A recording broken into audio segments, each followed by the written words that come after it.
सगळं मिळवाल, सगळं मिळवाल, कोट्यावधी रुपयाची प्रॉपर्टी मिळवाल, सगळे मिळवाल, पण तुमच्यावरती ज्यावेळेस पाठीवरती थाप टाकण्यासाठी बाप नसेल ना, त्यावेळेस फार मोठी उणीव अंतःकरणामध्ये जाणवते. महाराज आठवा, किती लहानपणी महाराज आपल्यासाठी काबाड कष्ट केले. फाटलेला बनेल घातला का नाही? काय केलं नाही बापासाठी, बापाने आपल्यासाठी. महाराज बापा स्वाभिमानी बाला, बाप कनखरा कना,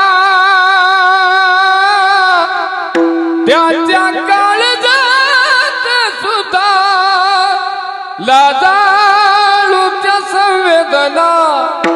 बाप तलवार ढाल, बाप पेटती मशाला. बाप जागत म्हणून घर झोपते कुशाल. बाप घराचा तो पाया, आई कळस त्यावरा. जेव्हा खचतो ना पाया, तेव्हा